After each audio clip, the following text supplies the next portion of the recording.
Let's get it done. Let's get it quick. You already know what it is. It's the spray down.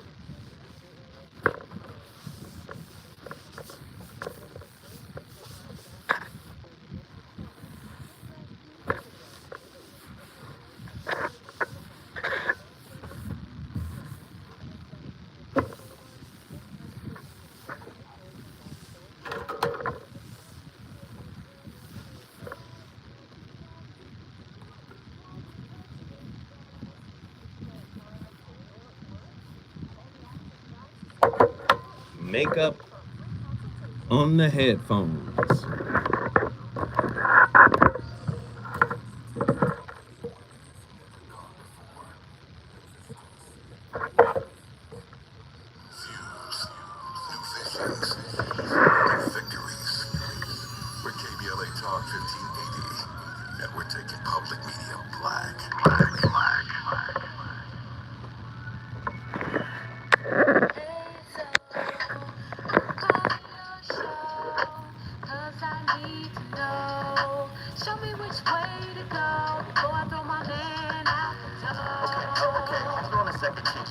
Just let me ask Ronald exactly what's going on, because it takes two to tango, and I need to hit his side of the story.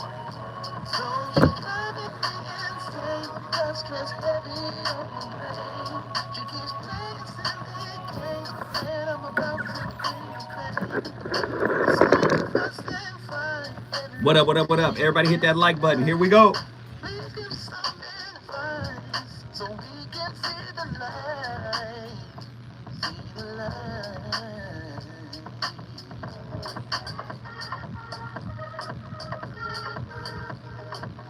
Hey, close that door for me.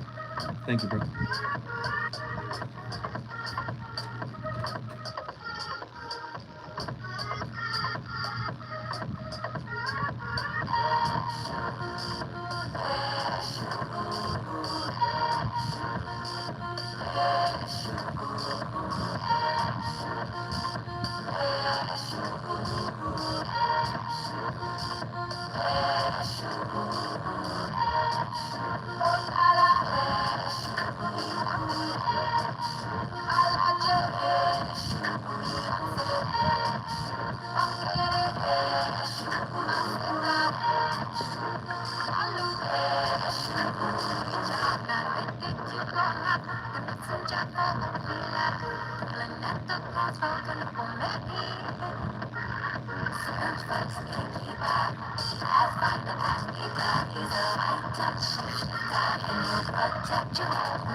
So, first and foremost, all the, like, other than the obvious, in terms of like long distance relationships, red flags, and this is what we're really going to focus on here today.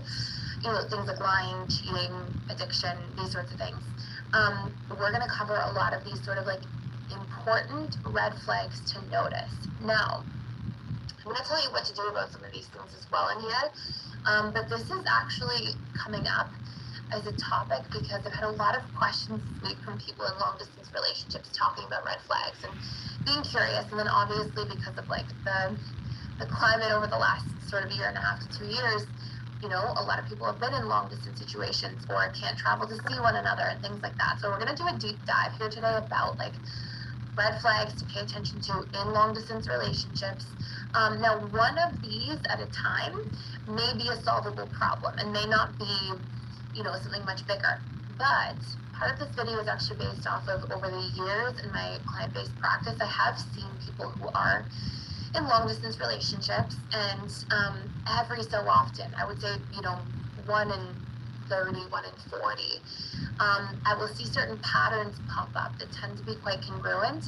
And unfortunately, every so often, somebody with many of the patterns we're going to mention today, 6 of these patterns, especially when all of these things are together, oftentimes when we're seeing a lot of these all at the same time, somebody may not be, they may be saying they're in a monogamous long-distance relationship with you, but there may be somebody else in their life, there may be a family, somebody else there in the background that's a part of the situation. So I'm definitely not saying, before I dive into these things, that everybody in a long-distance relationship, if there's one of the red flags that I mentioned here, that this is what's happening. And I'm definitely not saying that this is something that often happens in long-distance relationships. I'm sort of covering the basis for people who are wondering, what's going on? I'm really not getting my needs met in a long-distance relationship. And just some things to watch out for so you don't get stuck in situations where you're justifying things, seeing things that you're not happy with, seeing things that don't make you feel comfortable or safe, or just like connected in the relationship, and that you keep kind of like justifying, oh, it's because of this thing or it's because of that thing. This is really going to bring a lot of stuff to sort of the surface here. So, number 1 is ambiguity. So if you see, a lot of ambiguity in a relationship, that on its own is not that big of a deal, but it is a call for like going towards that problem and having a discussion to work through it. One of the biggest things you'll see in long distance relationships is because there's this space in actually not being able to see one another in person, we have to make up for this gap in space by literally oversharing rather than undersharing, so that person can like really feel like they're a part of our lives. So what you can do is share about your day and the details and the small things. And when you're oversharing, it really makes people feel connected. It makes people feel like there's not this big distance and gap, and it makes people feel safer. And like there's more vulnerability and closeness in the relationship. And I sometimes see people go into long distance relationships being like a little more avoidant, maybe a fearful avoidant and dismissive avoidant together. And because they both have more of an avoidance side, they're not used to sharing as many details, not used to opening up as much, and then they get into a long distance relationship and it can really like fizzle out there. So this is a really good strategy to bring in. And they're not doing this. And if you're seeing a lot of ambiguity overall, where people aren't sharing what they're doing in the evening, or they share, oh, I'm just going out with some friends, and they're not including like details, and they're, oh, I'm just going out with a friend to dinner. A lot of that ambiguity, it becomes a problem because the mind is left to sort of fill in the blanks with potential worst case scenarios. And then if no party feels safe being vulnerable enough to say, what kind of friend? Hey, I would love to know details because that would make me feel closer and more involved in your life and would help make up for the distance. Then what happens instead is people just start getting into these, oftentimes, like these sort of spiteful games where they'll be more ambiguous back and try to, and it can just create this like chaos that doesn't need to exist in long distance relationships. So oversharing rather than undersharing, huge. Ambiguity, a red flag on its own, but still a very solvable problem just through approach-oriented behavior and having a healthy conversation that opens a dialogue to like talk about this stuff and just share what our needs are to overcome this hurdle. Number 2, inconsistency. And again, on a small scale, not a problem. If somebody doesn't text back for 6 or 7 hours, I really don't think that's something we should be overly concerned about. Especially if it's like during the day, somebody's at the, working, things like that. When somebody goes missing for a full day, a full 2 days, and you're in a relationship, I don't mean you're in the dating phase and you're like vetting one another and you haven't made a commitment. I mean like you're in a committed relationship. You've made a commitment. If you're in a committed romantic relationship, it is completely fair to ask that you speak once per day. If somebody's going through a hard time, Ladies and gentlemen, the voice of reason on a Wednesday, hump day, back in the building with yet another heater. We're talking about red flags. We're talking about red flags. My email account is full of topics. And one of the topics that was sent in to me was, could you please cover the red flags? Now, I did red flags when I first got here. Year number 1. I did that. Okay? What was that? February of 22, something like that. I did that. But I was like, okay, I'll revisit it, unveiling the consequences of ignoring internal red flags in relationships. Are red flags within intimate relationships just par for the course because humanity is naturally flawed? You heard what I said.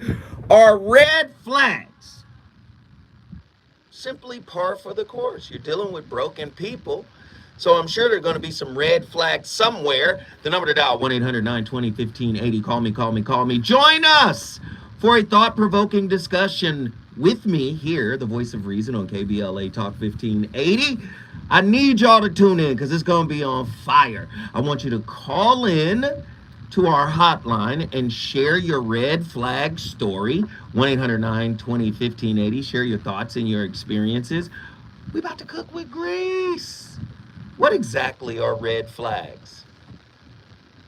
Now, that particular video, the young lady was talking about long distance relationships. But I feel like if you're in a relationship with somebody that lives around the corner from you, ambivalence, probably not so much of a good thing.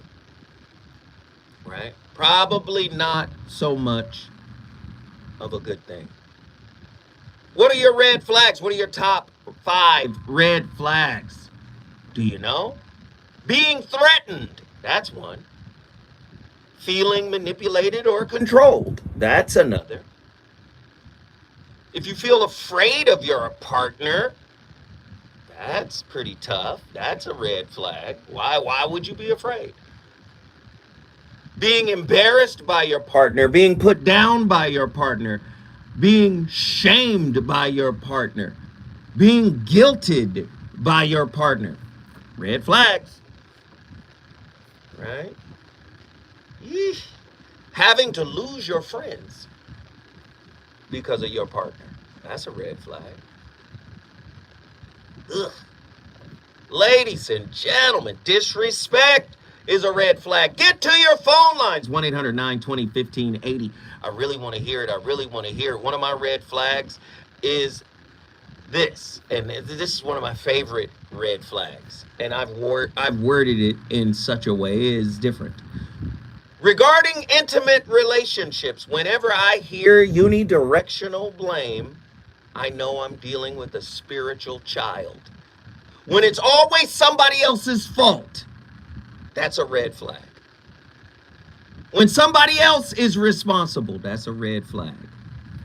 When people do not understand the natural bidirectionality of a relationship, meaning everything on the outside is affecting me.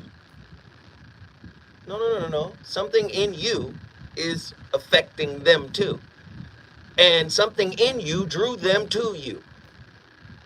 Yeah, I know. I know. Nobody wants to hear it put this way.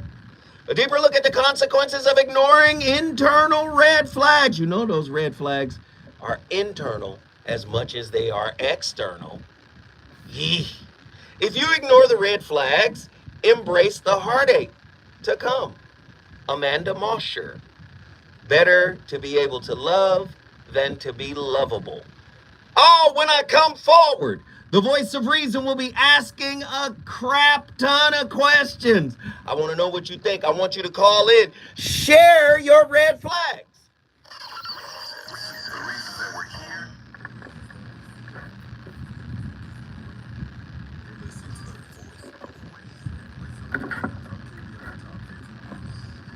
What up? Everybody hit that like button.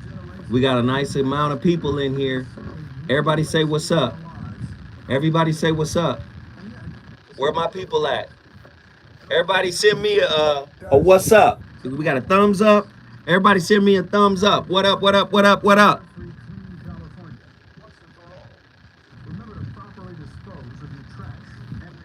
y'all?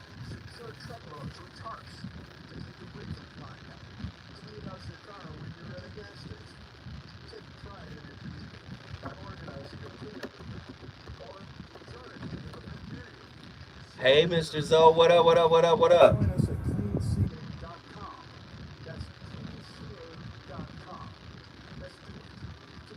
I see y'all. What up, what up, what up, what up? What's mackin', Big Brother Zoe? What up?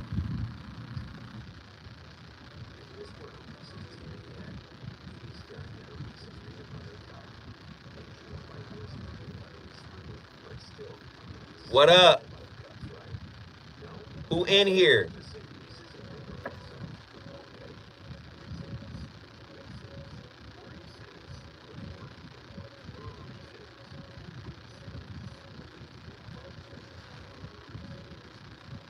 T. McKenzie, Suge Mac 510, Attila Phillips, Nzinga, Twos and Fuse Crew. I would love you to show up. Xylon Pharaoh, Positive Influence, True Monger, Third Eye. What up, what up, what up, what up?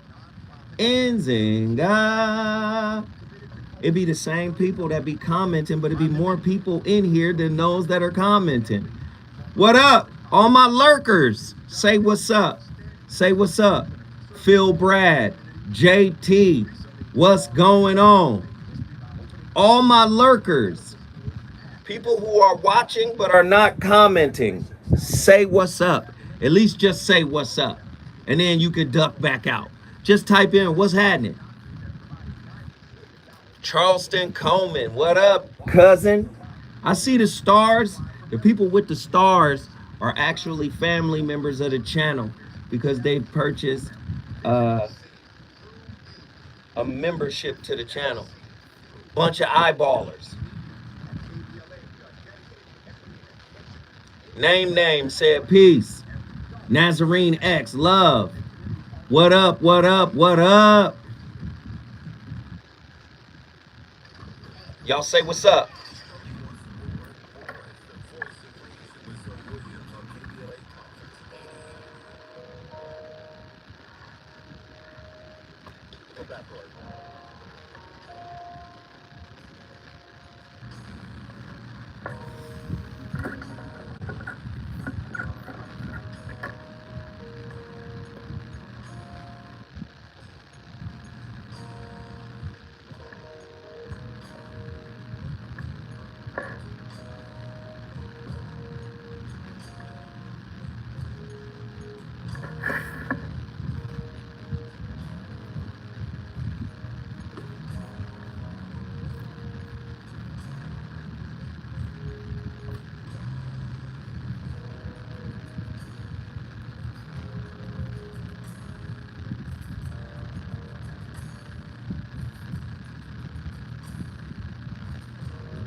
I wanted to do this video today to give some of you some insight on some toxic patterns that show up fairly early on in a relationship.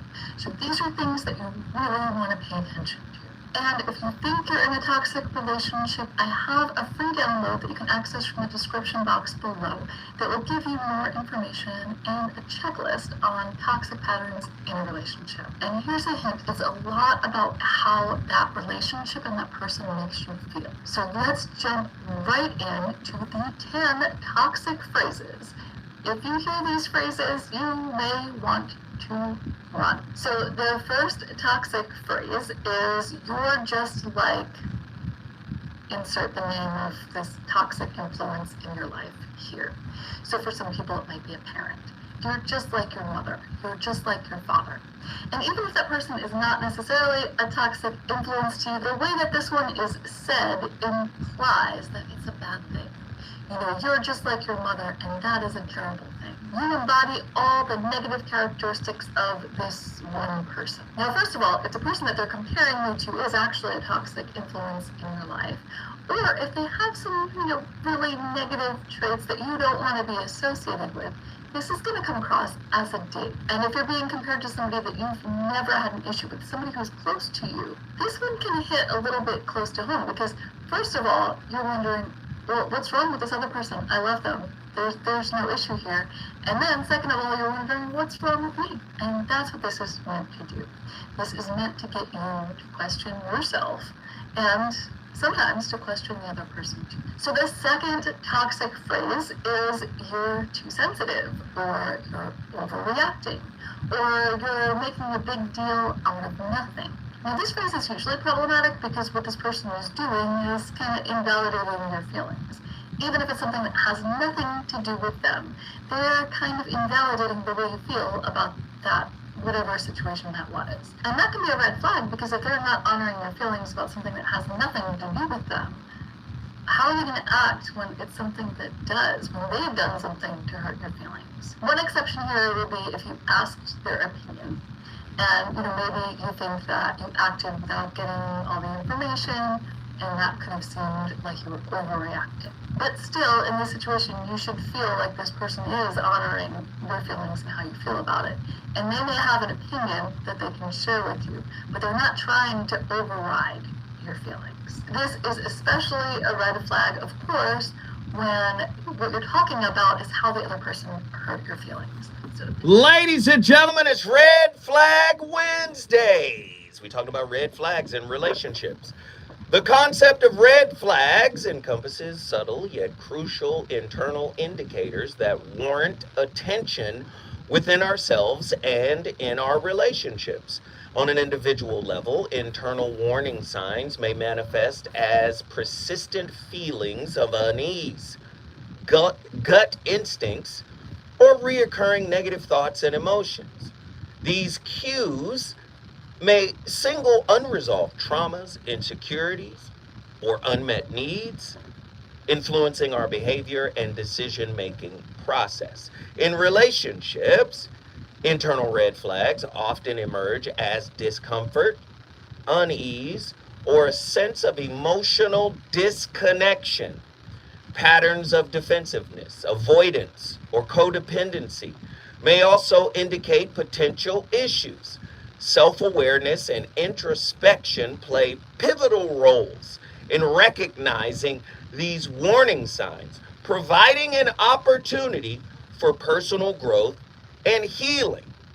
Now listen, as a radio guy that talks about relationships all the time, I want to emphasize the importance of addressing internal red flags. Not just a red flag you get from your partner, the ones that pop up in you, right? First, you have to engage in self-reflection and seeking support from friends that have hurdled some of the issues that you may not have, right?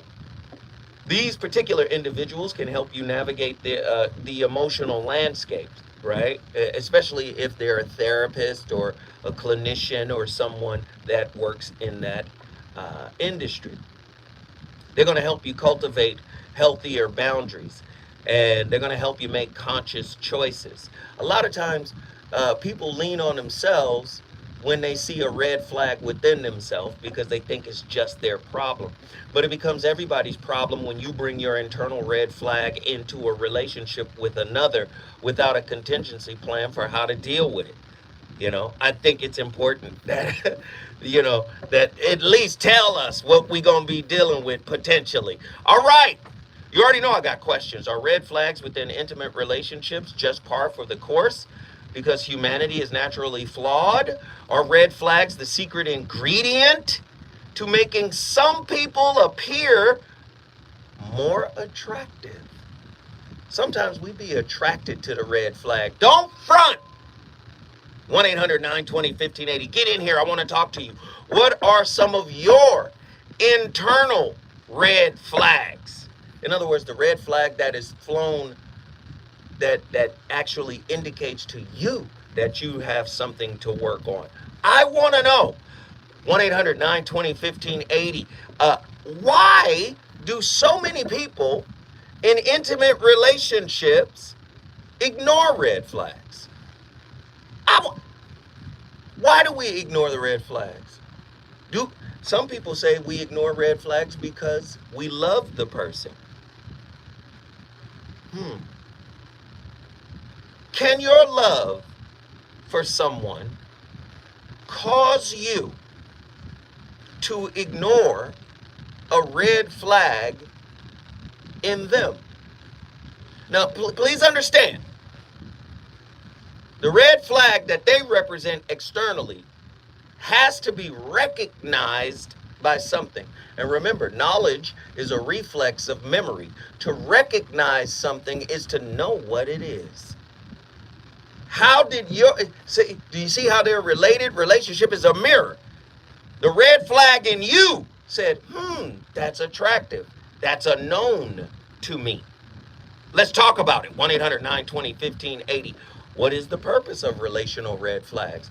Do red flags actually have a meaning, a purpose? 1-800-920-1580. Should I give it away? Of course I should.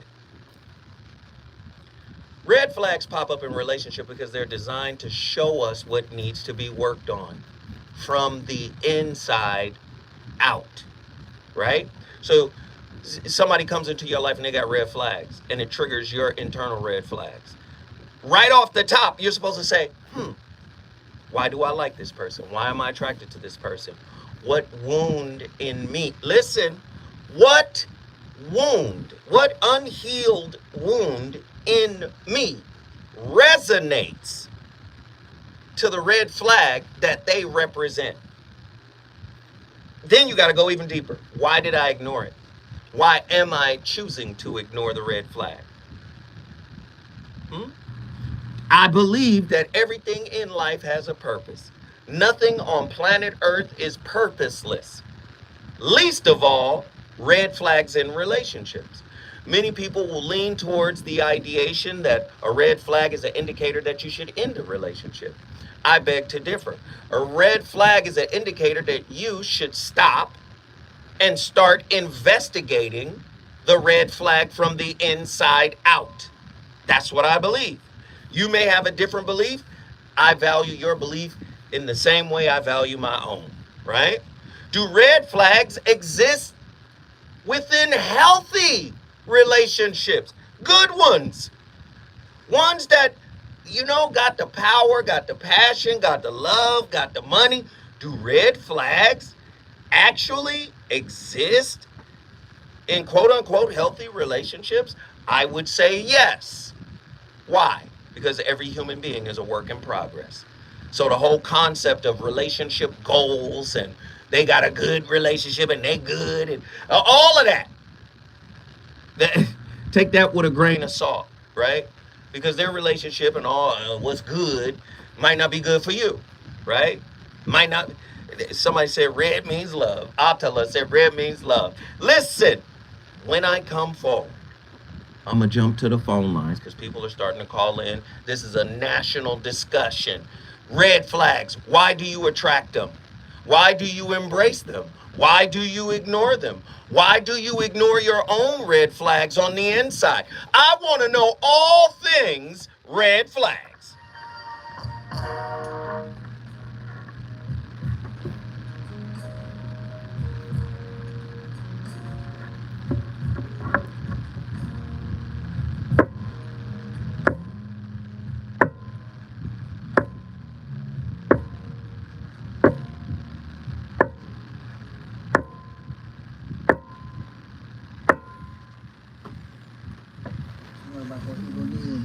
Huh? Oh, hey, you see the playlist? You see what the playlist doing? About that song. That's my joy. I had to put that back on my playlist. Come on, man. That Evil Needle is crazy. Yeah, it's crazy. I'm surprised. I'm about to record some music today. Me and my girl was listening to it one night on the phone or whatever, was listening to it. She had a lot of fly records. As a matter of fact, I'm gonna play some of the records she gave me tonight. But that Evil Needle, I shared that one with her. It's a fire record. Now I don't know how many more they got, but that one is fire. Yeah. For sure. Hey Ronan, you gotta call in because I know you got red flags. Ronan, you gotta call in. Ladies and gentlemen, we're at 24.99. 30 minutes into the show. Come on, y'all. Let's continue to support. Let's get these phone. Hey, Evil Needle is dope, right? John Gilbreth, the second. Let me just say thank you, brother. I saw what you did. You dropped $19.99. I appreciate it. Thank you. Y'all continue to hit the super chat button. It's 50 people, 50 plus people in here. If everybody dropped $5, man, that would make a hell of a difference. Support, support, support, support, support. All right? Support, support, support, support. Call in. Call in. Share your red flag story. I want to know what red flags you ignored. The ones you ignore in yourself and the ones you ignore in people. Can we see if they're related in some way? Call me right now. Call me right now. Call me right now. Call me right now. 1-800-920-1580. We only got one caller on the line. Can we get it? Atala, I already know you got something to say. Ronan got something to say. Nzinga got something to say. Like, I already know. John Gilbreth got something to say. I already know. I already know. Xylon, yep. I'm calling y'all out. Truemonger.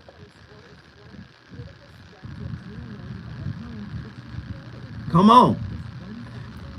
Come on, Nazarene X.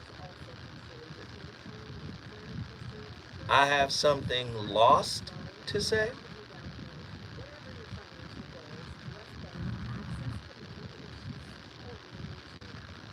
Okay. All right. Stephen Curry needs to be guarded as soon as he gets out of bed. Do you agree? Oh, that's a whole nother conversation.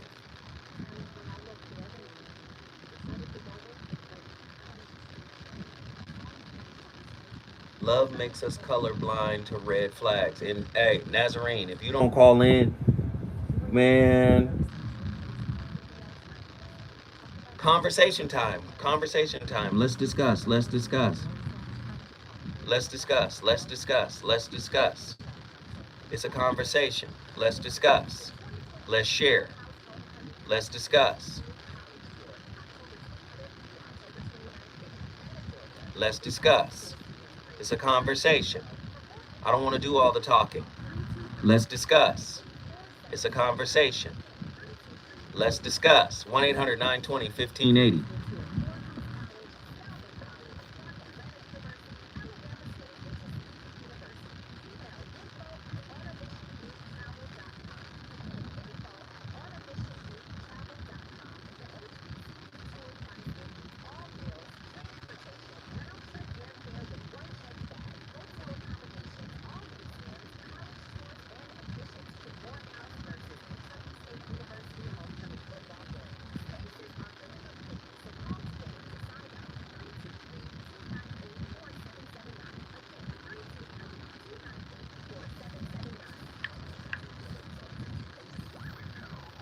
Good, great job on the likes.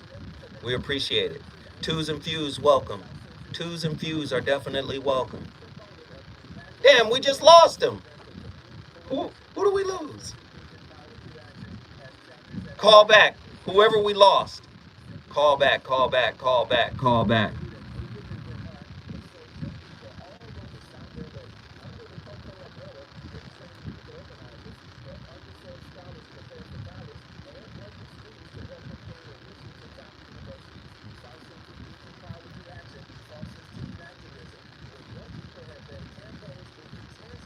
All right, we're about to go back.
what's hard about modern dating? How much time we got here? It's usually not until the end of your relationship that you get the full picture. The clearest perspective of where things went wrong. Warning signs, red flags that were staring you right in front of the face. We miss because we're so caught up in the passion. You might even think to yourself, if I only knew this about this person from day one, I could have saved so much time, energy, money, lots of money. You guys seen the price for dinner for two lately? Inflation's no joke. So that's why in today's video, we're going over 7 relationship red flags you should never ignore. Quick note, these are my personal standard. I encourage you to make your own list, but I think that these are a good jump off point for everyone. Second, I'm talking about committed, serious relationships here. You're serious about them, they're serious about you. Not the texting phase or, you just met someone off an app from week 1. You'll see why with red flag number 3, why that might be a little too much too soon.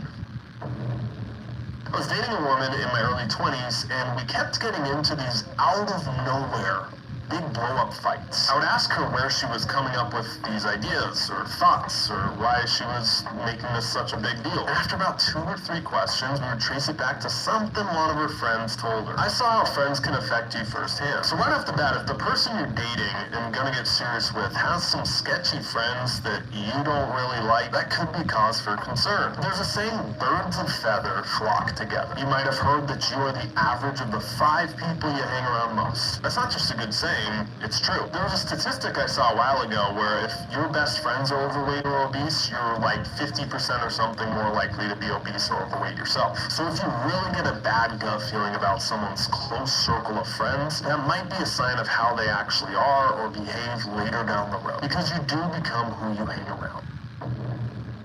I'll start with saying I believe that everyone deserves a second chance. But if the person you're getting serious with has a history of infidelity or cheating, you want to really listen for how they talk about what happened when it comes up. Anything less than complete full ownership that they messed up, they feel guilty about it, they're sorry it ever happened. If they're justifying poor behaviors with, I had to cheat because I wasn't getting XYZ. Again, that's justifying toxic behavior. Personally, I wouldn't sign up for that.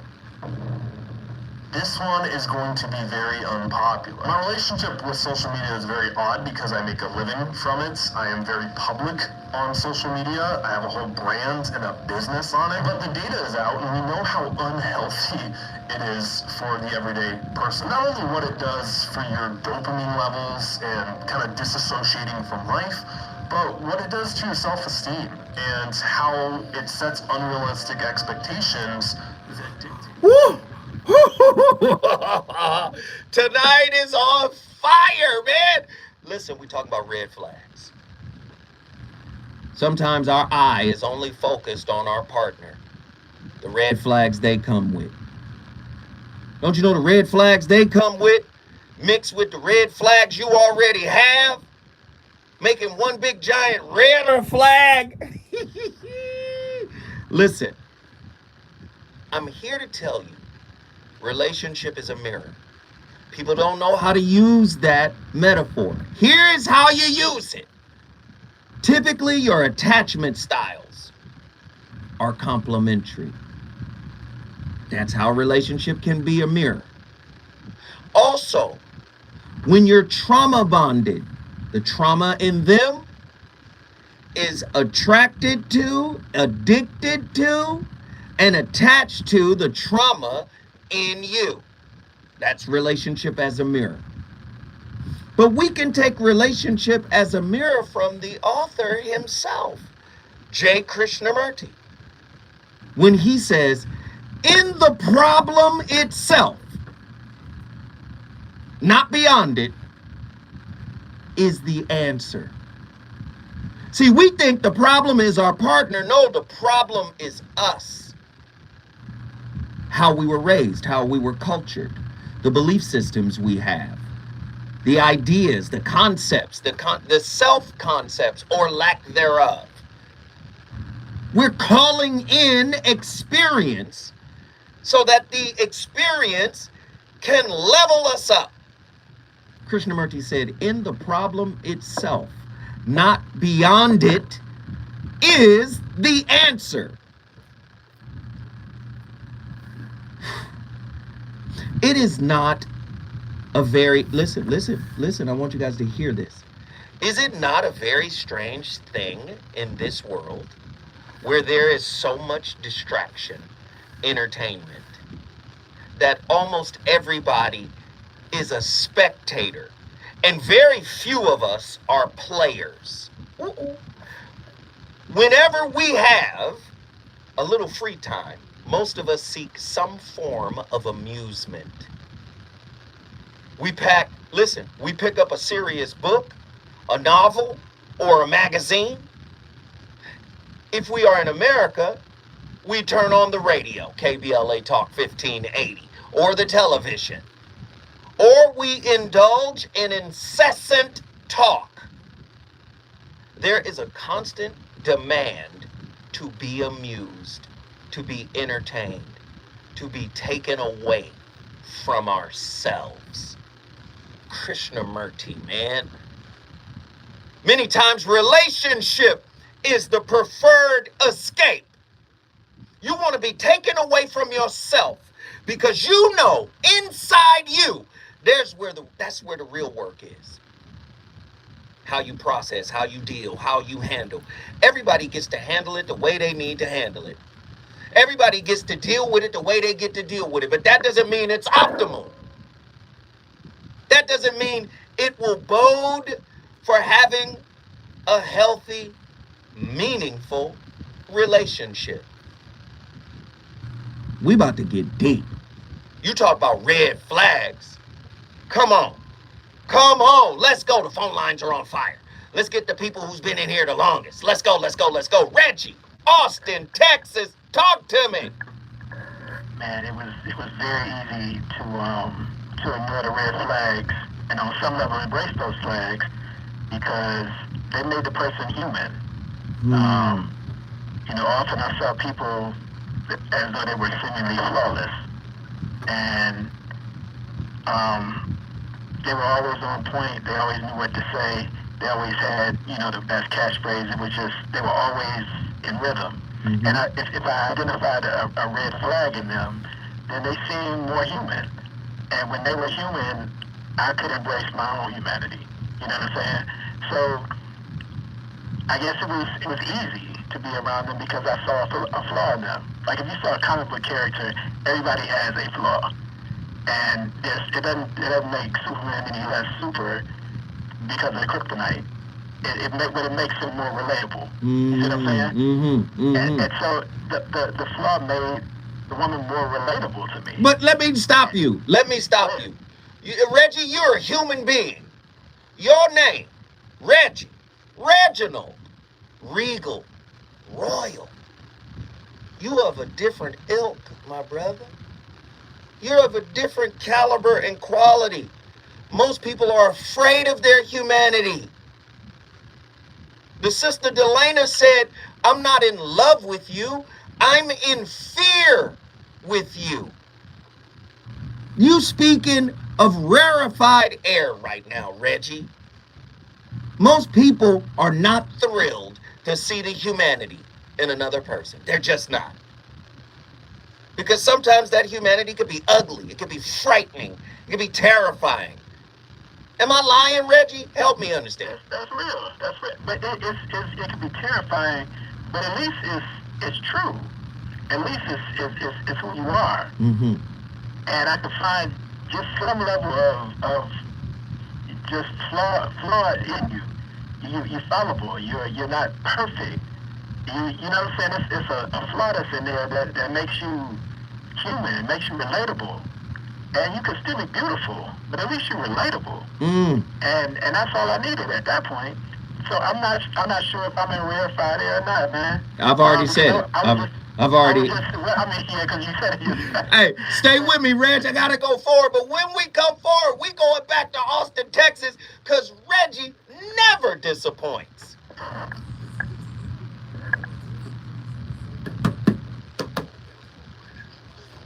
Hey, Reggie cooking. Reggie is cooking. Hey, can I get y'all to do me a favor? Can I get y'all to do me a favor? Can I get you to do me a favor? Seriously, can everybody hit that super chat button? We need the bread. We need the support. All right? Just $5. Everybody who hasn't done it. Everybody who has done it, thank you. Thank you. Everybody who did hit that super chat button, thank you, thank you, thank you. Everybody who can't do it, don't worry about it. It's all love. It's all good. We're talking about those who haven't hit the super chat button. The super chat button is that $sign at the bottom of the chat. Drop $5 if you got it to spare. All right? Twos and Fuse crew. Hit. Oh, Nzinga wants them to hit me on the Cash App. They could do that as well. All right? Please support. Please support. Please support. Ride with your brother. Ride with your brother. Let's do it. Are you guys enjoying tonight's topic? Am I hitting all the points?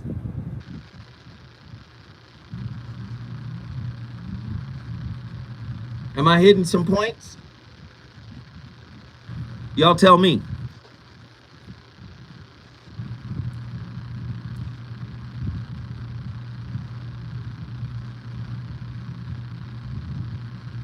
Oh, we got Ronan. We got Hawaii. Yeah. We got Dallas, Texas, of course. Truemonger. Let's get it right after Reggie. I'm going to Truemonger. I want to get to Truemonger early.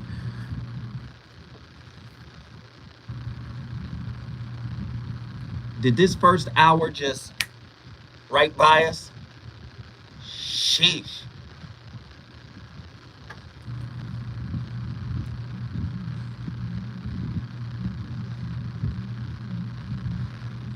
The Book of Ronan, KBLA. No, that ain't. This is Zoe Williams support, brother. You riding with me. You with me, brother. We on the same team. Ronan, you rolling with me, brother. Voice of Reason support, fam. Thank you, man. I'm talking along with my co-workers about this topic. Absolutely.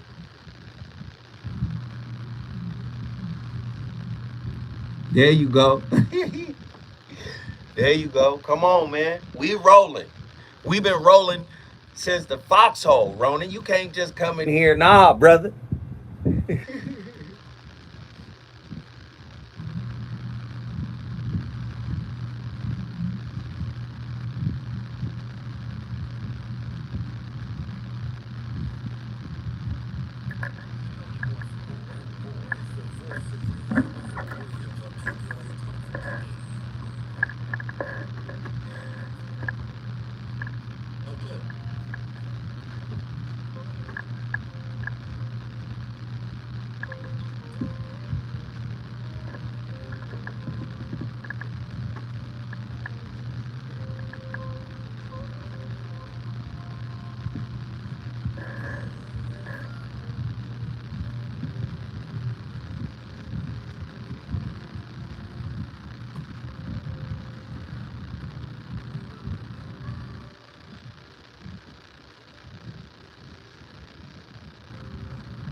Just let it ride a little bit behind me, man. Wouldn't you rather focus on the positive? Wouldn't you rather focus on the good qualities of your partner? Listen, you want to change yourself? You want to change the world? All you got to do is shift your perspective about what happens in the world. Shift your perspective about who you think you are and who you think your partner is. Anybody that has ever done anything great had a shift in consciousness.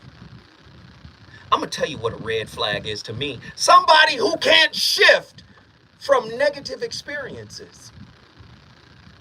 Listen, The great ones in life find a way to find the silver lining. Yes, red flags can exist within healthy relationships.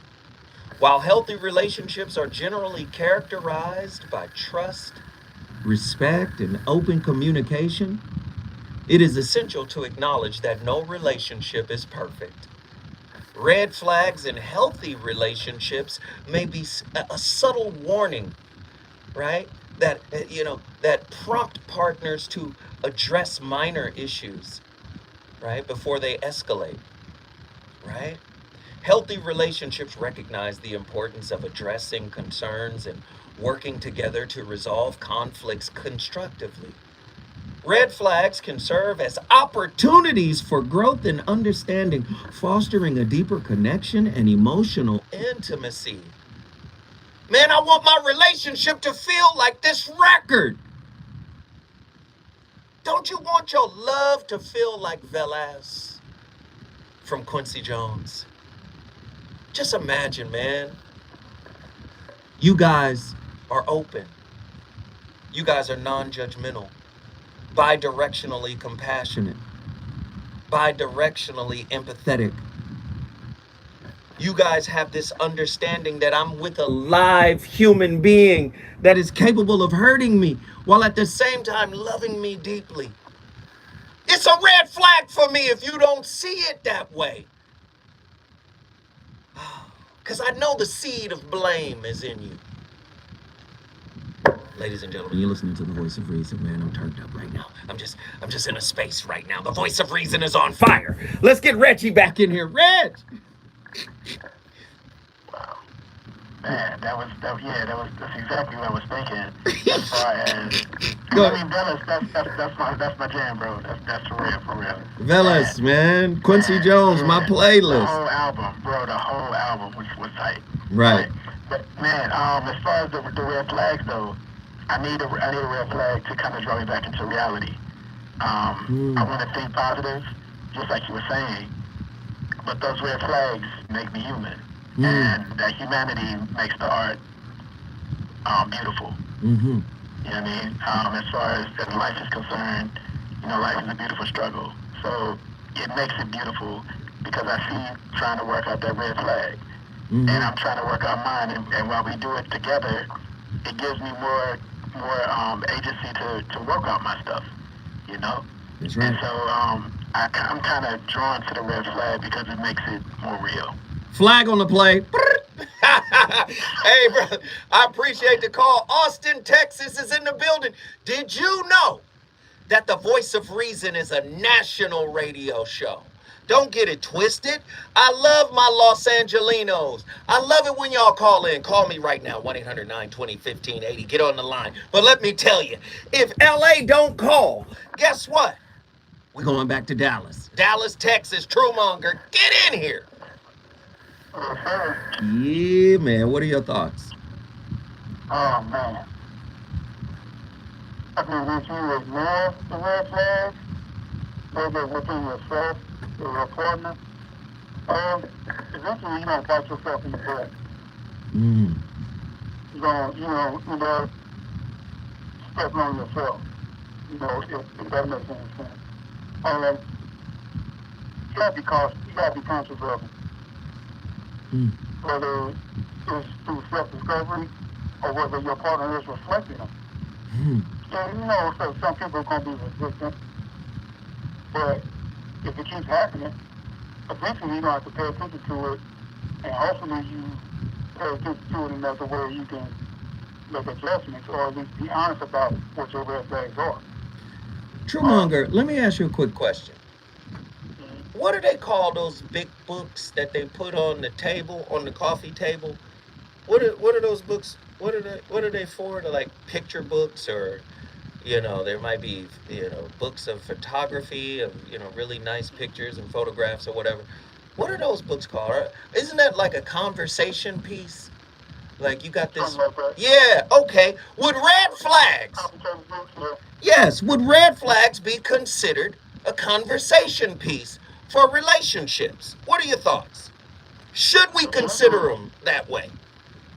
It can be if you're open-minded to discussion, if you're willing to discuss it, but a lot of people aren't. A lot of people rather pretend like nothing's wrong with them. If somebody else, um, if I do have red flags, it's not an issue for me. It might be an issue for them, but they don't bother me. If they have a problem with it, they can kick rocks. That's how some people will respond to it. Mm. A mature person is going to be willing to listen and go and look within themselves. Mm-hmm. Like, is this really what's going on here? Is what they're telling me how I actually respond to things? Maybe it's been going on so long that it's just habitual. Sometimes you get and just it's you get normal. you get numb to the red flag. I see. Yeah. But, Yeah, I see. but Man, this heavy I talk, mean, man. This heavy talk. True. I I gotta think push. I think, Finish your thought, brother. I think it comes with maturity and being willing to just first be honest with yourself, and then once that's established, you can begin to deal with them and address them going forward. Whether it's you or your partner. Because in most cases, it's going to be both. Everybody has something to deal with. 100%, brother. I appreciate you, True Monger. You brought Dallas, Texas in the building. Listen, if you want to bring your city in the building, if you want to bring your city in the building, if you want to bring your city in the building, all you got to do is call me. 1-800-920-1580. What happens when you ignore red flags? I want to know what you guys think. I'm very interested to see what red flags exist in you and what red flags exist in your partner, and if they're somehow related. Somebody call me when we come forward. Hour number 2 of the VOR.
Oh, don't say it. Boy, if that's true.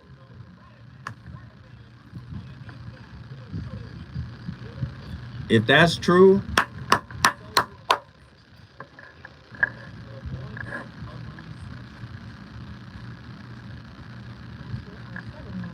Look out for.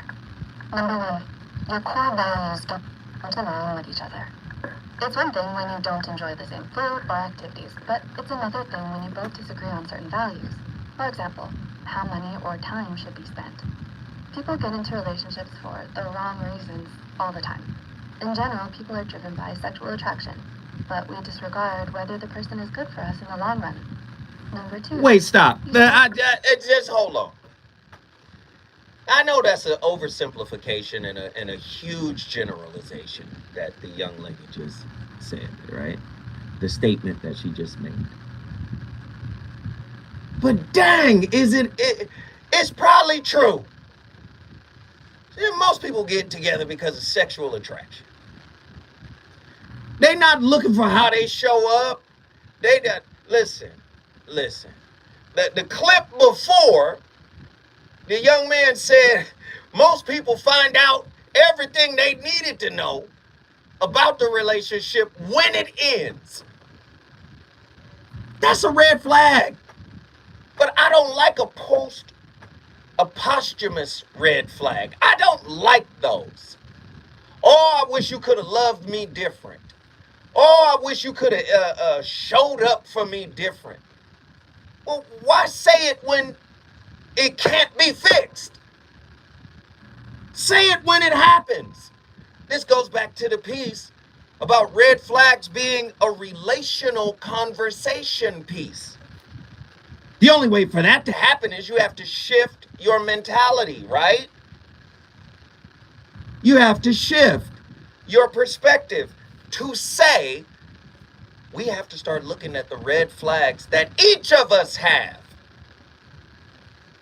as opportunities to talk, as opportunities to have difficult conversations. I am a believer. I'm a believer in two things when it comes to conversation. My girl put me up on one of them. One is timing. The timing of difficult conversations matters. But two, the necessity of difficult conversations. You gotta have them. If you want to be together, if you want to heal, if you want to learn, if you want to grow, if you want to expand, you gotta have difficult conversations. And you've got to create a safe space in your relationship to cultivate those difficult relationships. Oh, it's time to have a tough talk today. I believe that the more difficult conversations a couple overcomes, in other words, get something out of, gain a perspective from, broaden their view of each other, I believe the relationship is better off for having those conversations. But if you're having a conversation with somebody that's emotionally immature, mentally immature, psychologically immature, spiritually immature, anything that's said in a difficult and tough conversation tends to be weaponized. Well, there's a couple of things that happen. They're going to personalize, then they're going to weaponize what you said. Ooh, are y'all ready? Red flags. Huh? Red flags. Who wants to talk? 1-800-920-1580. Get on the line. Get on the line. Who's been on the longest? Of course, Ronan, Indianapolis. Get in here. Yeah, what's up, bro? I know you got red flags, brother. Talk to me. I got 5 main ones. I'm going to start off with I didn't take off nor destroy my rose-colored lenses. I did not take off nor destroy my rose-colored lenses. Let's go. Okay, when I did that, with the rose-colored lenses, you think everything's gold, but you're not seeing it for what it was. And I was guilty of not falling in love with the idea of what they should have been rather than reality what they were. Mm-hmm. Then the second one was I was a senseless giver. And I felt there was an honor in just giving so much of myself to where I might get maybe 10% of what I should be receiving, but all I saw was like a lot of resentment. And when I looked in the mirror, I didn't even recognize who I was at the time. So let's go. So let's go deeper. Yes. Are you telling me? Okay. Are you telling me that a senseless giver? Would you say that a senseless giver is attracting a senseless taker? Yes. Relationship as a mirror. Let's keep going. Let's keep going. The third one, I've been growing up, and even in translating into relationships, I was emotionally homeless. And emotionally homeless. When you're emotionally homeless, you're not accustomed to being comfortable with your emotions or even reality things. So you'll take anything out there. In most cases, when you have relationships, you're basically in a platonic version, you're dumpster diving half the time. Mm-hmm. You're looking for some substance, even though it's not clean, it's not good for you, but you need some sense of nourishment to keep going at the cost of yourself. Mm. And then number two, it's key for a lot of guys and some women. At the time, I lacked erectile dignity and discipline. Say it again. At the time, I lacked erectile dignity and discipline. We've all suffered from erectile dignity and discipline. We've all fallen short of the glory of God. No, but I love the way you frame that, man. And I'm gonna say it's not funny. It's actually shameful. You can't consider yourself a man if you don't have erectile dignity and self-discipline. That's heavy. You're right about that, because when you're jumping around like that, you have very little value of yourself on me level. Like you're just looking to get that itch scratch rather than a level of substance being sustained in the right way. And instead of them being a compliment, they end up being a consequence. Instead of being a compliment, they end up being a consequence. Erectile dignity is what you call it? No, I had the lack of erectile dignity and discipline. So, wow. He who thinks said the other ED. Oh, man, keep going. And the last one is like, I was unfaithful to my standards and boundaries. And people say they want respect, they want fidelity, but then when you're a prostitute to your standards and boundaries, you're told to let anything and everything go by. You let people insult you just for a little bit of time with somebody. You'll let people separate you from your family, your friends, and allow yourself to become creatively constipated just to keep somebody who's keeping you from growing. See, now this is the Ronin I've been looking for. This one right here. This is the Ronin that I've been looking for. I knew the wordsmith was going to show up and show out. Hey, brother, let me just say this, man. I appreciate you. Indianapolis, Naptown is in the building because of my homeboy Ronin. He called in here and he cooked with the rarest avocado oil. Listen, I got callers. I want to talk to folk. I got callers. Who wants to talk? Who's been on the line the longest? John from Hawaii. Get in here. Doc, I don't know if I want to come after Ronin. Hey. Ronin was cooking, man. Man, please. What do you know, John? I feel like a retarded chef after going after that. My God, it's all right, John. Just come on. Very, very sweet.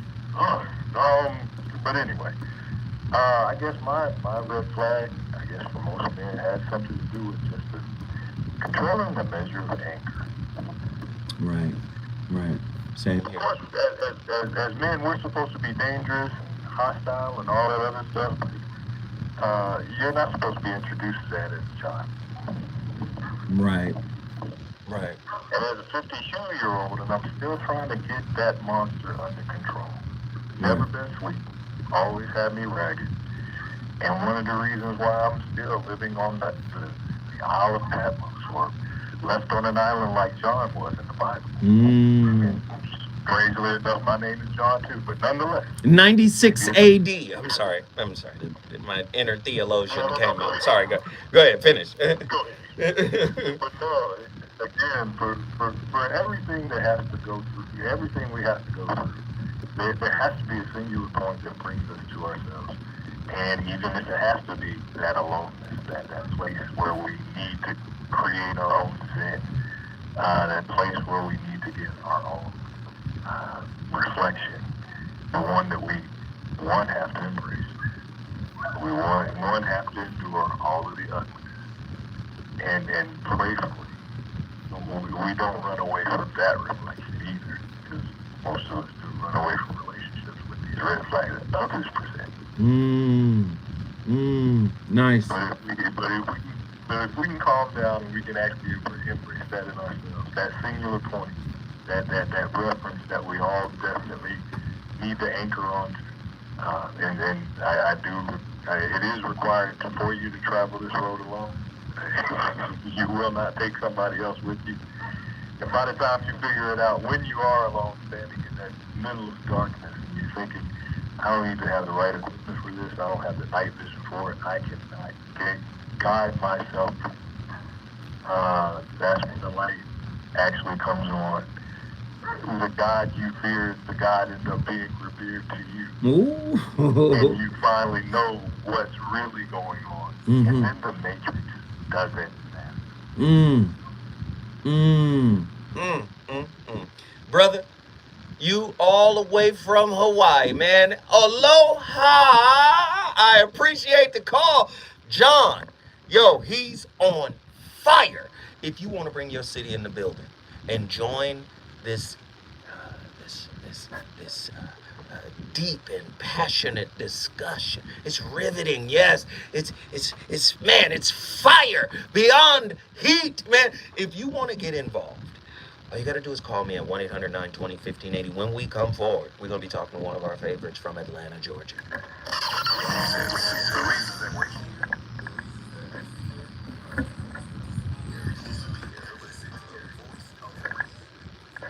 Great show tonight, guys.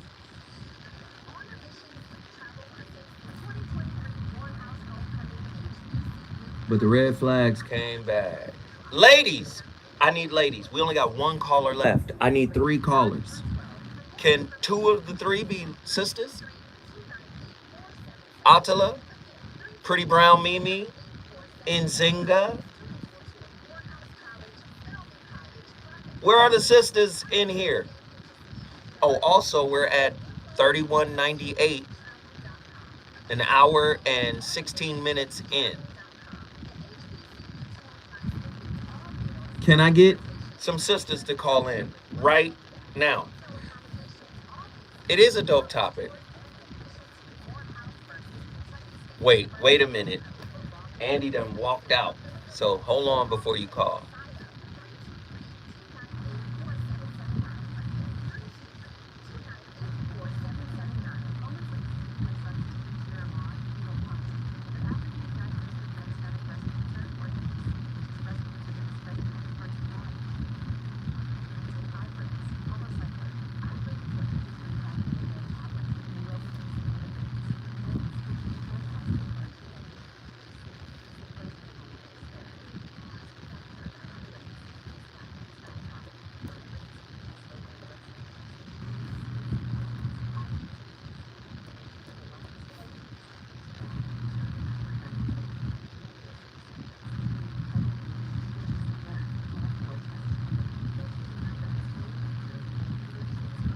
Ladies, where are my ladies? I really need y'all to call in.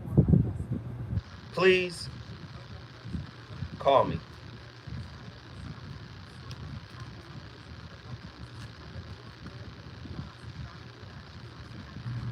Ladies, please call.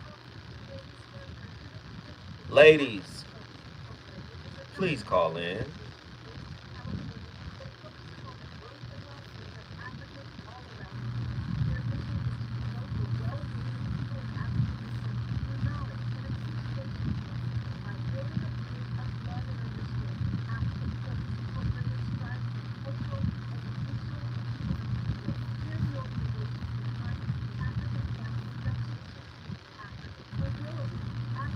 Ladies, please call in. Andy is back at his chair. I need 3 callers. Andy is back in his seat. I need 3 callers. Can I get 3 callers?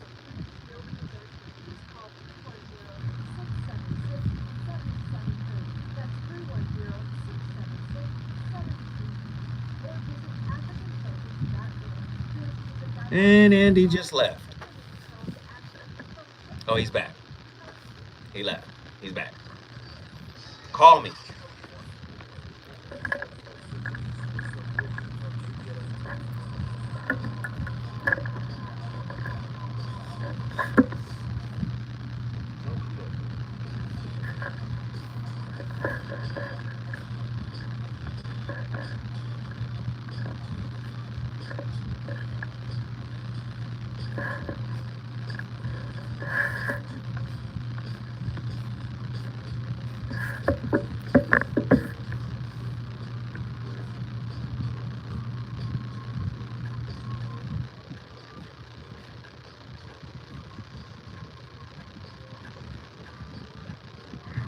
I'll be.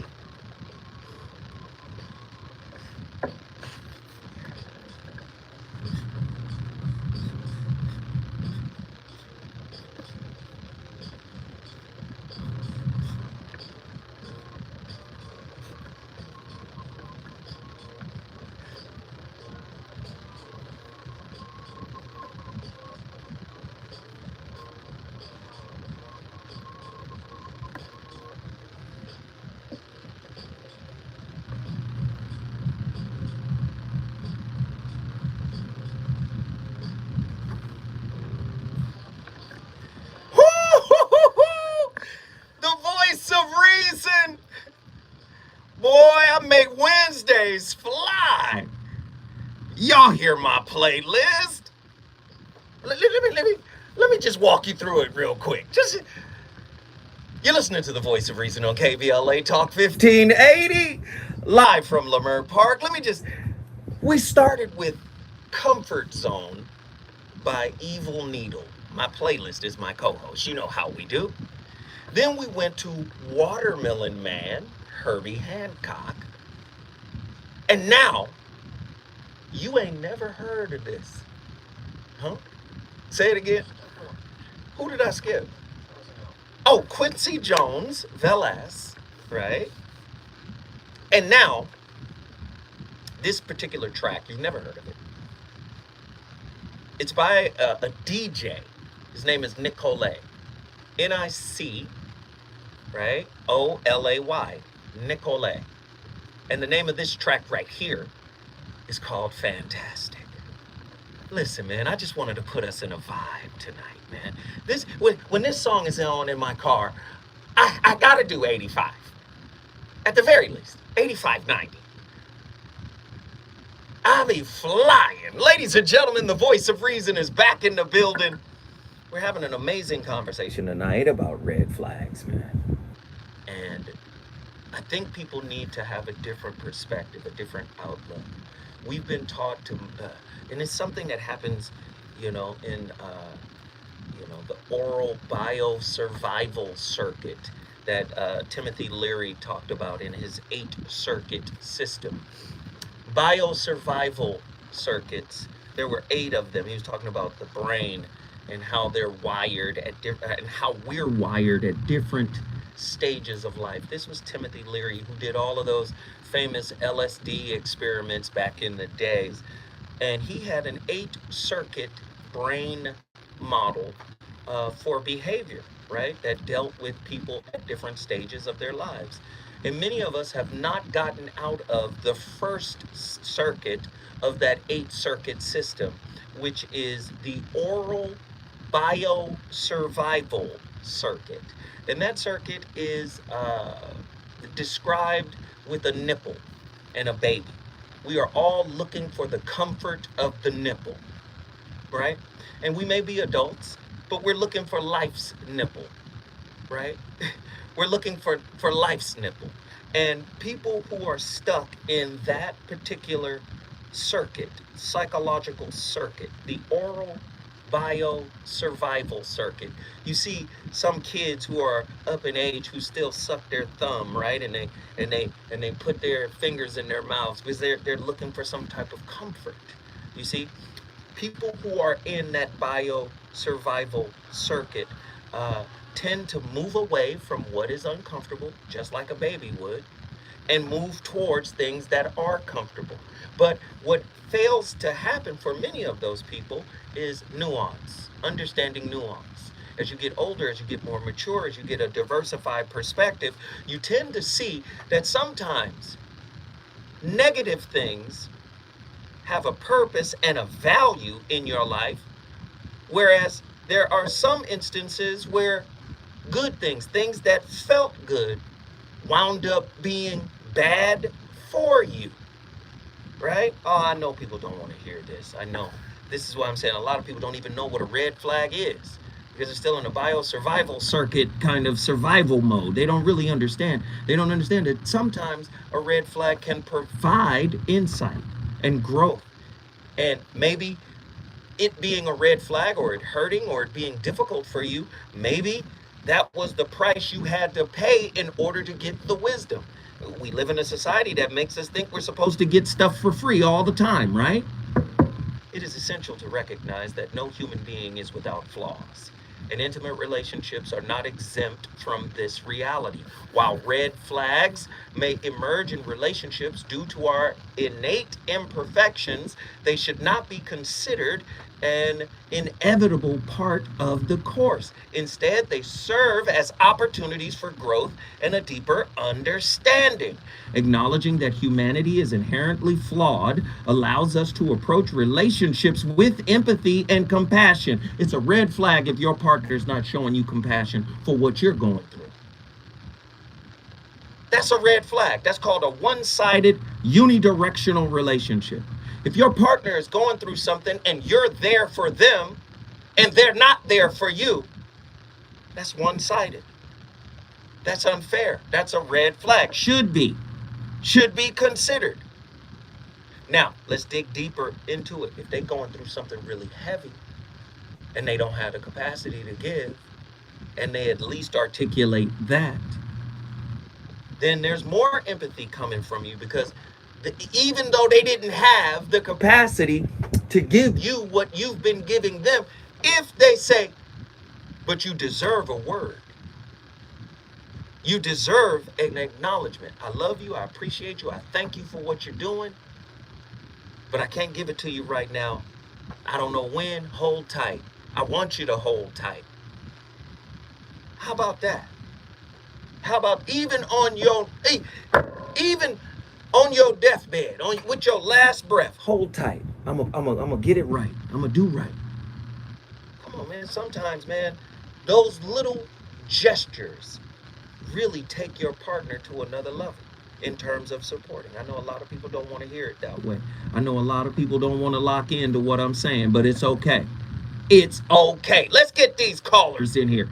Nazarene X, Atlanta, Georgia. Talk to me, man. Yo.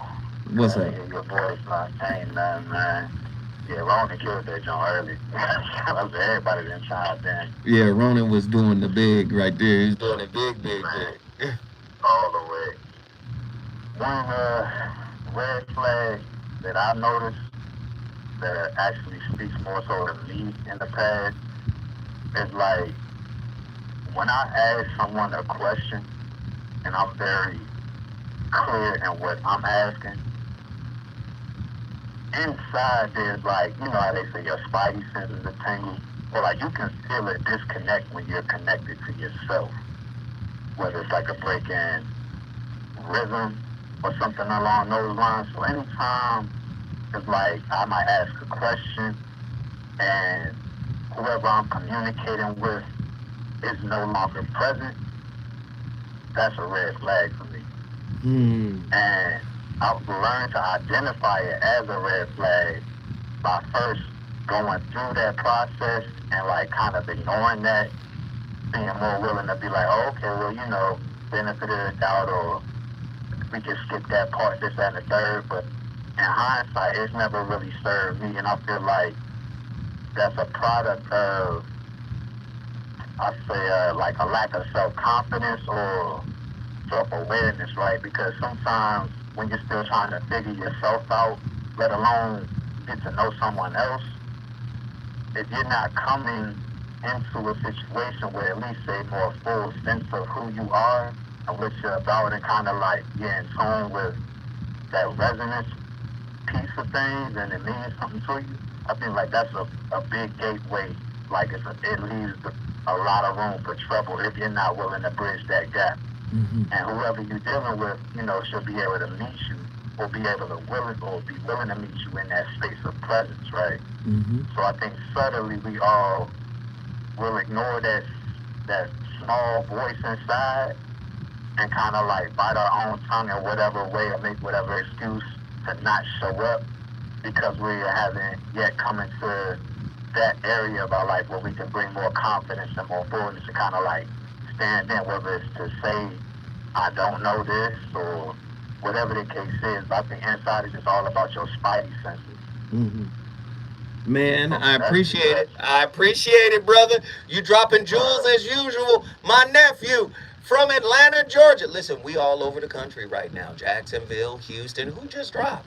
We got somebody that just dropped, but the phone lines are popping, popping, popping. Sometimes people have to make you out to be the villain so they don't have to take accountability for their own actions. Just because they believe it doesn't make it a fact. That comes from my sister, Mayumi McKinley. Let me read it again just in case you missed it. Sometimes people have to make you out to be the villain so they don't have to take accountability for their own actions. Just because they believe it doesn't make it a fact. That is Mayumi McKinley. Let me tell you something. We all flawed. We are all flawed. We are all broken. And I'm going to tell you, the sign of a good person in your life is somebody that's willing to take responsibility for how they broke you. Huh? Huh? Huh? That ain't no simp. That ain't a man you should run away from. That's a man you should try to build with. Anybody that stands with you and says, you know what, I did it. I'm responsible. But just like Machiavelli, whoever destroys a country is responsible for rebuilding it economically. If I destroyed your heart, you give me the opportunity to rebuild it.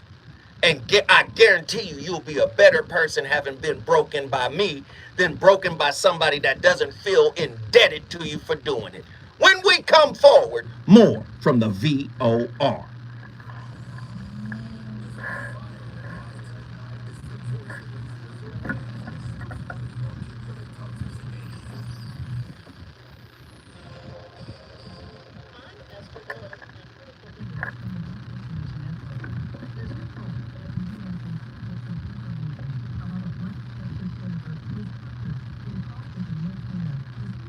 What y'all think? What y'all think about tonight's topic? What y'all think? Come on, super chatters. We had $31 with only 30 minutes left. Come on, man. We 90 minutes into this show. Y'all gonna let us go down in flames. I hope y'all appreciate the show, man. I hope y'all appreciate the time and energy that I put into these shows to cultivate them, to develop them. You know, really, man, like I don't even really be paying full attention to a lot of the shit. Like I'll find a couple of videos, I'll listen to about maybe 10, 15 seconds of each video. I don't even listen for profanity. Neither does Andy. I'll send it to Andy. Andy might miss the profanity as well. But I'll find some video clips that fit the topic. I don't listen to the videos through and through. So oftentimes when y'all are hearing the clip, it's my first time hearing the clip too. And then, like tonight, I was on the phone with my girl all the way up until the show, right? All the way up until boom. I was on the phone all the way up until, okay, we gotta go, you know? So a lot of times, like, I don't know how I'm going to do the topic. I don't know how the topic is gonna manifest itself. But you know, sometimes the shit just takes off in a certain direction. And that's what this show has been, man. This show has flown. It's literally almost over. You know, we come back at the 8:36 mark. Yeah, we come back at the 8:36 mark. So, like I said, you know, sometimes I'm like trying to look at the information I've gathered. I think the majority of the work that that goes into cultivating topics such as these is really just developing the questions. And for this particular topic, I didn't have to develop very many questions because I had did this topic over a year ago when I first came here, and I got an email from somebody basically asking me like, "Yo, can you do a topic on red flags?" And I was like, "Yeah, sure." So you sound like a great partner. You two are fortunate to have each other. Hey, listen, I'm a. You need to talk to her. I'm a mess. I'm a handful, and I can be honest. I'm not easy to get along with. Shit, I feel like sometimes I'm impossible to love. You know, it is what it is.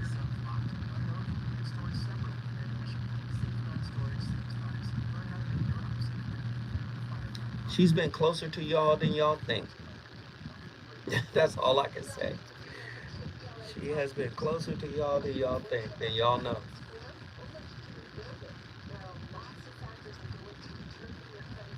I mean, I try to be honest, man. I don't listen, man. The radio is one thing. I'm a different person, you know. When I say I'm a work in progress, uh, I'm really a work in progress. Like I'm not perfect by any stretch of the imagination. You know, I fucked up a lot, you know. But what I am recognizing is humility, honor, integrity. Even when you fuck up, that doesn't undo anything. Doesn't undo nothing. Doesn't heal anything. Like being honorable, saying, "Oh, I hurt you. Let me fix it." That doesn't fix anything.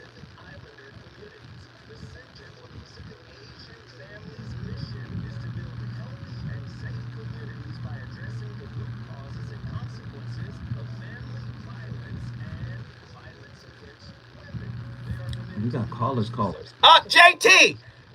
JT just hung up with 30 seconds to go.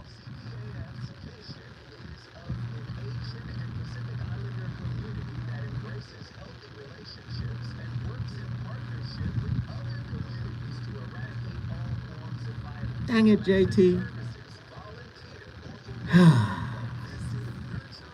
JT, she at work, so I understand.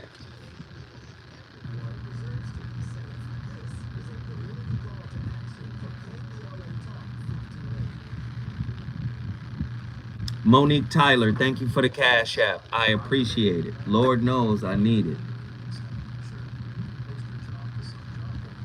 And she was on the line. 1 minute, here we go.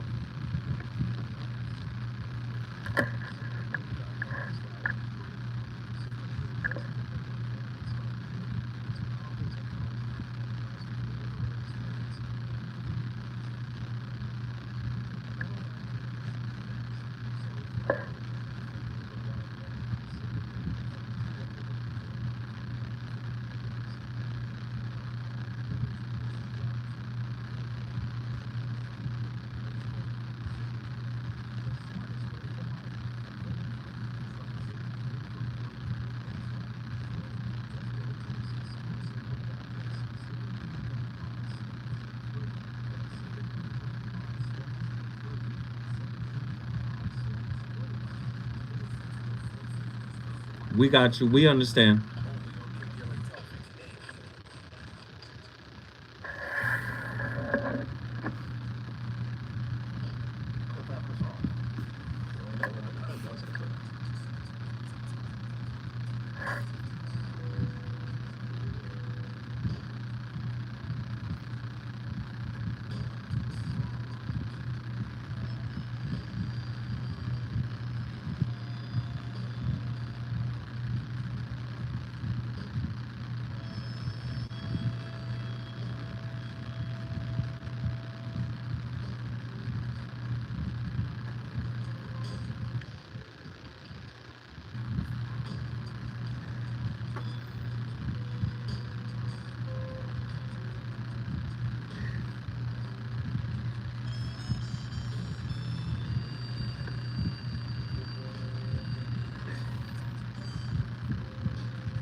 question a lot of you have.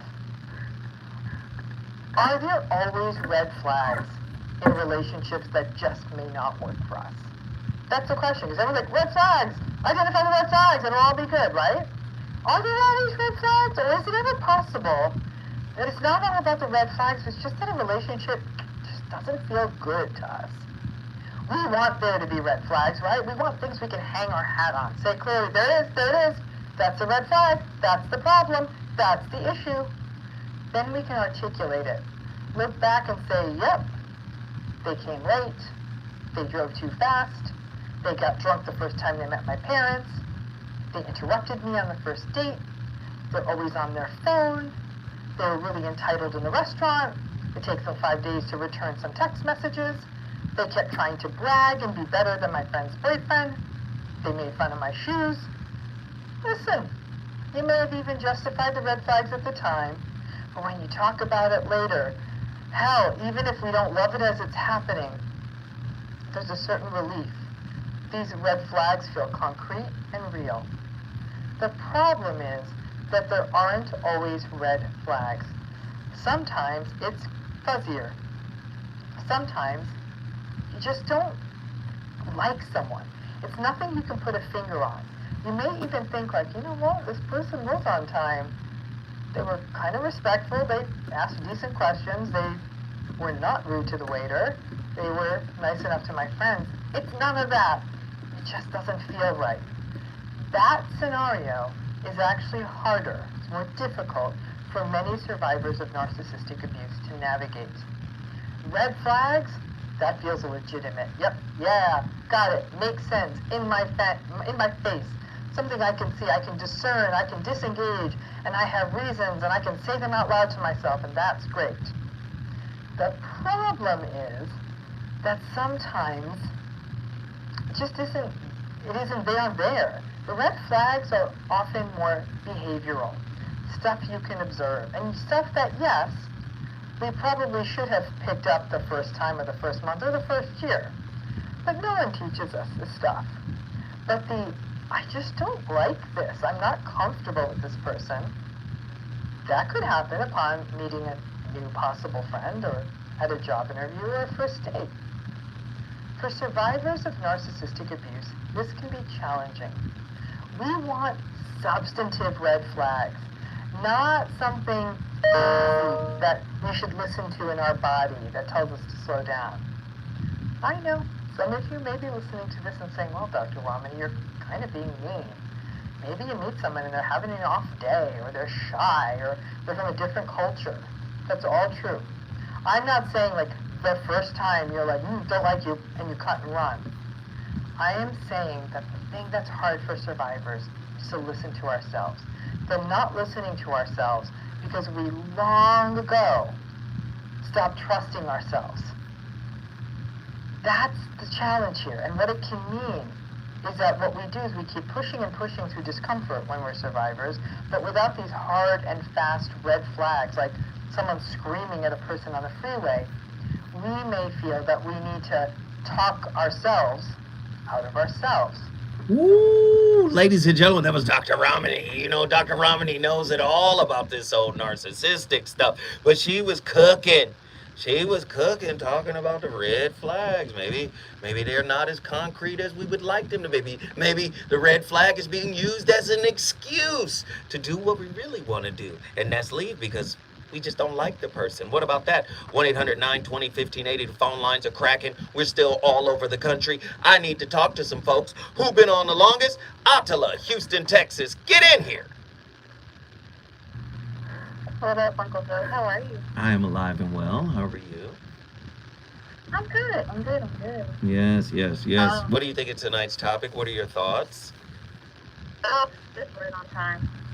So I was actually just doing some reflection like earlier, and I was thinking about certain things that I say to myself or things that I think that I want to change. And honestly, I think one of my biggest red flags is that I assume that a delay is a denial. Yeah. I like it. Keep going. Say more. Go deeper. I mean, essentially, like, sometimes the answer is not always no. Maybe the person just isn't in the right headspace or whatever the case may be. But for me, like, I don't hear that. I just hear no. So I'm quick to kind of like jump to the gun and just end it. That's interesting. So you course correct the moment you don't get what you think you should get. Too much. That's but listen. That's what I'm. To me, that's a sign of. You hear me talk about it all the time. Spiritual immaturity. To me, if you don't get what you desire, right? And maybe you've tried to get it, right? Maybe you've pulled somebody to the side and said, "Hey, man, I need this, that, or the third," and they were present, but not present in the way you needed them to be. Some people may see it as, "Yo, I shouldn't have to do that. If you love me, you should do that by default." But again, you're dealing with a work in progress, and that person's mind could be in 45 different places at the same time. There has to be a real, consistent attempt. Like, to me, this is the red flag contradiction. You want your man to be consistent in all the things that you love about him, but you won't be consistent in reminding him to do certain things as it pertains to you. Sometimes a man has to be pulled out of his world in order to acknowledge what's going on in yours. Sometimes, especially if he's busy, especially if he got a life, especially if he's running a business, especially if he's got his hands in multiple streams of income. Sometimes that's not pressuring. That's a woman saying, "Say, brother, in this moment, I need you to carve out space for this moment." There's nothing wrong with that. But some women feel like they don't need to do that, or shouldn't have to do that, or shouldn't be required to do that. You see, relationships are about compromise. They're about working. And if I'm not as fully locked in when you need me to be, you might need to be consistent in trying to pull me in. Doesn't that make sense? I mean, you tell me about it. It does, but then I feel like guys are always talking about women nagging, right? It's true. It's true. But when you got, like, it's true. Why? It's true. But if you got a good man who doesn't see you as a nag, if you know the guy, I'm not saying this is some brand new relationship. You guys just met each other at the chicken wing spot. I'm not talking about that. I'm talking about a person who is really out there, busy, doing it. If we break down the 168 hours in a week, did you know the average person who works a 40-hour week, who shaves, who bathes, who eats and makes breakfast and cooks dinner and drives and sits in traffic, do you know he still got like 60, 70 hours left after everything he's done all week long, including his work week? Do you know he still got 70, maybe 70 hours? Still got a lot of time, right? Time management, right? The most busy people, the busiest people in the world have on average about 32 hours left of the 168 hours in a week. Right? Even they got a lot of time. 32 hours, 35 hours, that's a lot of time. So guess what? Even the busy person may not be aware that I got all this time. Sometimes a good woman can put her arm around you and say, "Take a break. Step to the side, brother. We need you in this capacity." Just because you tell me doesn't mean I was told. I know you don't want to hear it that way. Wait a minute. I know you don't want to hear it. I know you don't want to hear it. See, sometimes we got, this is a red flag. Sometimes women think as soon as they open their mouth, everything's supposed to stop. And we locked in and dialed in. It ain't always like that. And it's no disrespect to you, but sometimes you got to lean in and say, "Brother, come up for air." We need you. Just because you tell me something doesn't mean you told it to me. Sometimes you got to come get me from what I'm battling. And ain't nothing wrong with that. You didn't like that, did you? No, I mean I'm processing. That's deep. Like I'm praying for someone who would even like heed to my voice, right? Like I feel like I kind of attract people who don't necessarily want to hear what I have to say. So it's a struggle. But what I'm saying is, do it in sincerity.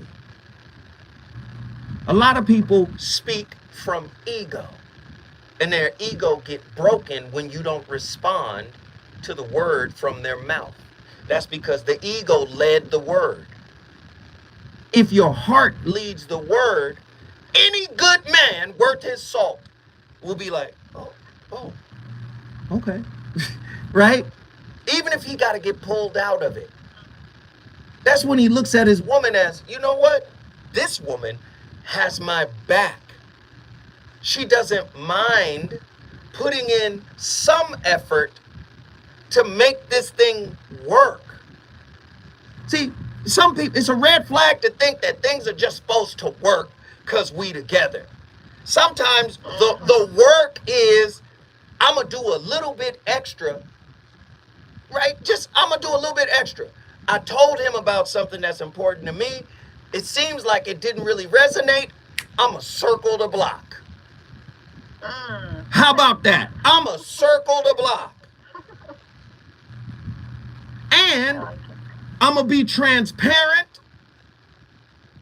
right? I'm going to open up and say, I need you. You know how many people are afraid to say they need somebody? I need your help. I need your presence, brother.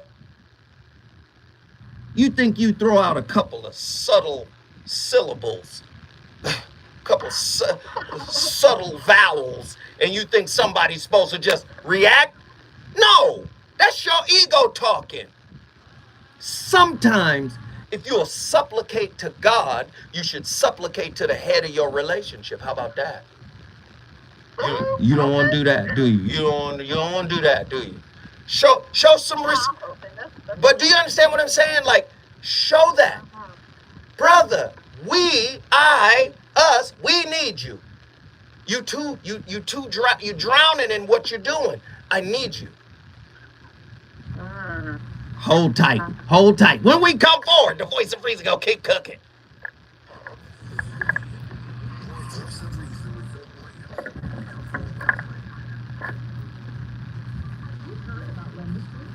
They straight. Somebody named Tracy Brooks? Yeah. Yeah? They called? You know somebody named Tracy Brooks? Yeah. Why? What happened? You probably should have got that super chat. What? I think she's on the KBLA YouTube, and somebody sent a super chat. What's she saying? $9.99. Ah, yeah. Tracy Brooks. That's why I was just kind of like, we don't be getting super chats on your show. Yeah. So when I saw that and it said hi, bye-bye, and I was like, okay, it's over. Yeah, I know. Tracy Brooks, yeah. God damn it.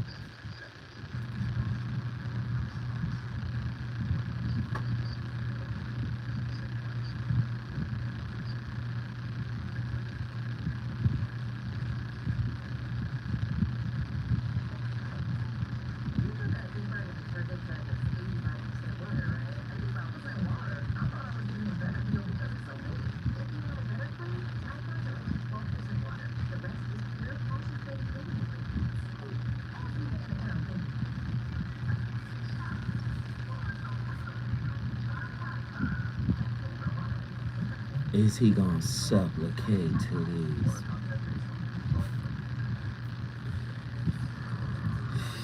If you got a good man, he gonna help you anyway. So how about that?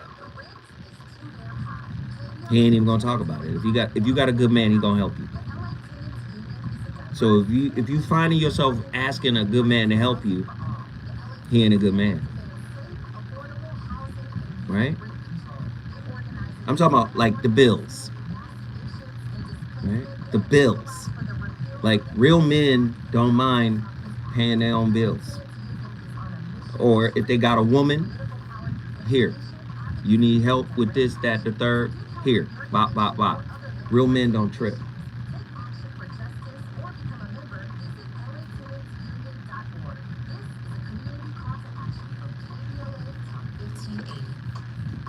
Me and my woman ain't never had no talk about money. Never. But if she needs something, if she wants something, she knows. What am I gonna be like? No, fuck that. Wait till the Thursday after next. She knows it ain't even that.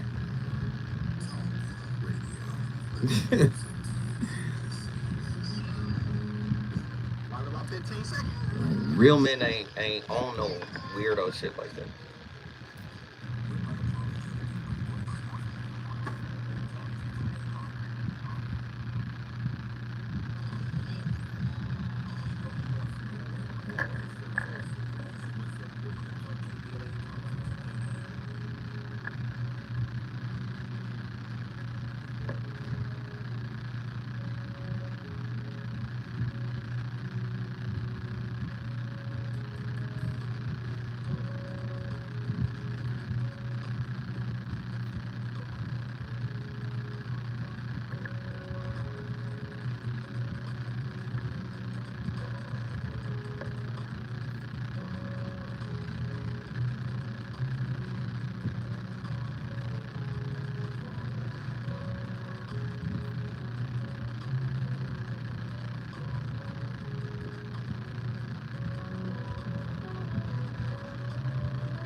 Ladies and gentlemen, I see you, Andy.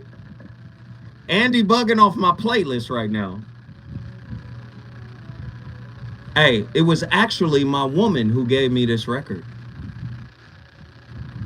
I think about a week ago, last weekend or something, we was listening to music. And she was playing something from her playlist. And I was like, what is that? The name of the record is called Runs Out. It's by Alpha Mist. Great record. Great record. Let's get Atala back in here to get her final thought before we wrap this show. Get in here. What's up, Uncle Joe? Yes. Can I say something though real quick? I love how you shout out your girl. I just want to say that. I think that's awesome. That builds trust, safety, yeah. Anyway, so back to the topic. Yeah.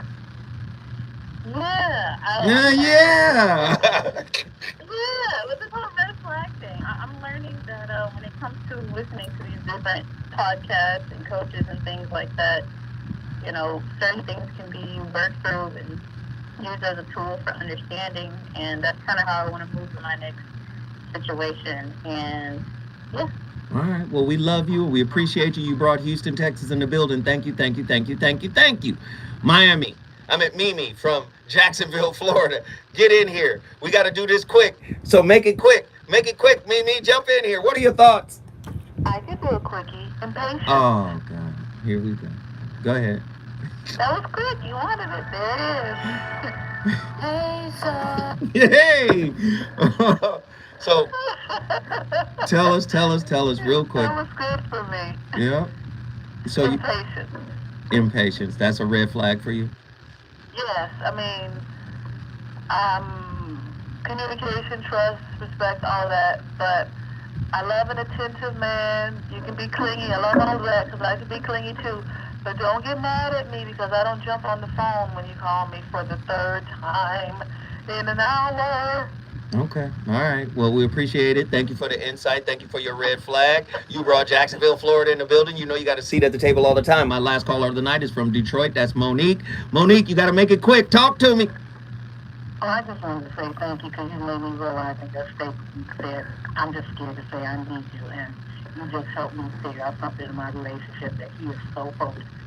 And you know about my recent visual impairment. And I want to thank you because I was scared to say I need you. And Well, I think that's what I got to tell him. Well, I appreciate that. Thank you, thank you, thank you, thank you, thank you. Thank you, thank you, thank you. You brought Detroit, Michigan in the building. We appreciate the call. Let me just say this. The flip side of the scenario that I laid out about the woman just saying she needs you. Sometimes we're distracted because we got other distractions going on, brother. That isn't even good for our relationship. We could be cheating. How about that? We could be distracted by something that's pulling us away from our relationship. So it's not just her leaning into you and pulling you back into her. It's also you staying focused. How about that? Listen, you know how I do. I like to start the conversation. It's on you to finish the conversation. Do y'all know what I mean? Listen, I'm the voice of reason. I'm here every day, Monday through, can I say Friday? I guess I can say Friday. Monday through Friday, we come with topics that are going to challenge the way you think and feel.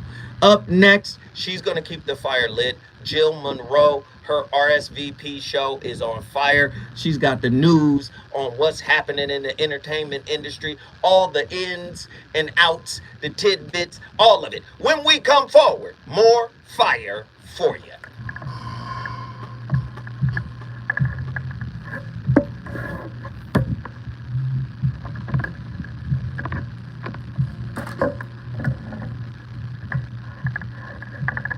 Love, love, love, y'all. Appreciate y'all. Thank you.